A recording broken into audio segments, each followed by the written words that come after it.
I can still hear the sound of laughter that night, her laughter. It wasn't the kind she used to save for me. It was lighter, freer, like she'd already left me before she even walked out that door. It was a friend's party, or so she said. She looked stunning, wearing the red dress I bought her on our anniversary. I remember thinking she wanted me to notice, but not for the reasons I hoped. I should have known.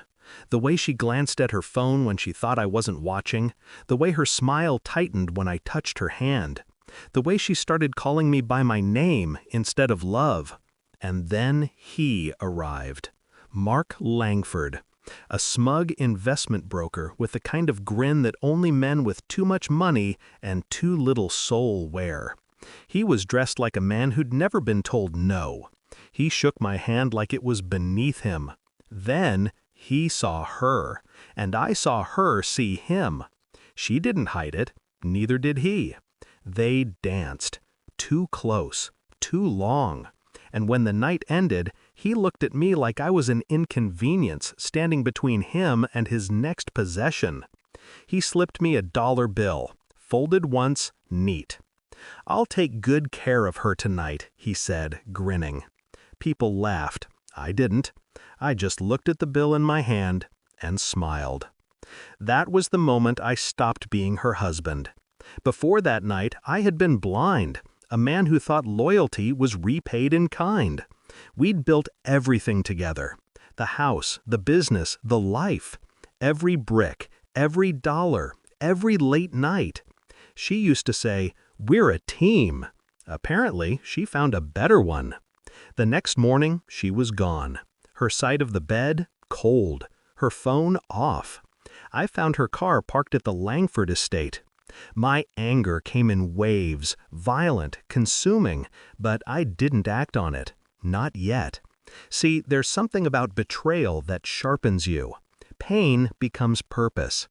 I spent that day quietly. I went to my office, locked the door, and started building my revenge. One file, one transfer, one signature at a time. Because here's what she didn't know. Everything she owned, every piece of her comfort, every luxury she bragged about, was under my name. Even the house she was planning to move out of. And Mark, her new savior, had investments tied to my company. The same company I'd built from scratch, where I still controlled the majority shares. They thought they were playing me. I was already setting the board. 2 weeks later, I filed quiet transfers. Liquidated accounts she didn't even know existed. Froze cards. Revoked access. Sold the car she used. Changed every lock in the house. And then I made one more move. The one that would break them both. I called Mark's accountant, posing as an associate looking to confirm transactions between him and my firm. I let slip a few things. Nothing illegal, just concerning. Enough to spark questions, enough to draw auditors. Within days, the storm hit. His partners turned cold, his clients withdrew, his accounts were flagged. The empire began to crumble. And then came the cherry on top, the scandal. Turns out Mark had been diverting client funds. I didn't expose him, I just let the right people look closer. A nudge, a whisper, and the truth did the rest. The morning it all collapsed, I was drinking coffee by the window when I heard the sound. Her car screeched into the driveway. She ran up the steps, heels clicking fast, hair a mess, makeup smudged.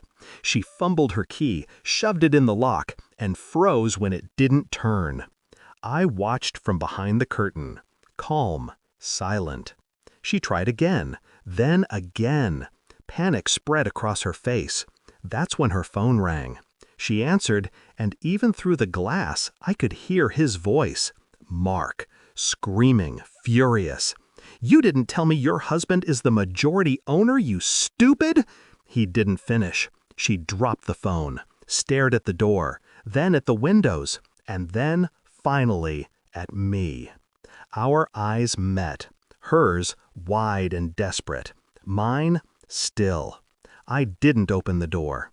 I just held up the same dollar bill he'd thrown at me that night, folded once, neat, and slipped it under the crack before walking away. Later that week, the papers had Mark's face on them. Financial fraud scandal. Investor ruined. Assets seized. His smile was gone. His empire, dust. As for her, she moved out of town. Tried to call, text, beg. But the silence she left me with was the only thing I ever gave back. You see, revenge isn't rage. It's precision. It's patience. And that's what she never understood about me. I don't break things in anger. I erase them completely. Now sometimes I still see that red dress in my mind, the one she wore when she thought she'd traded up.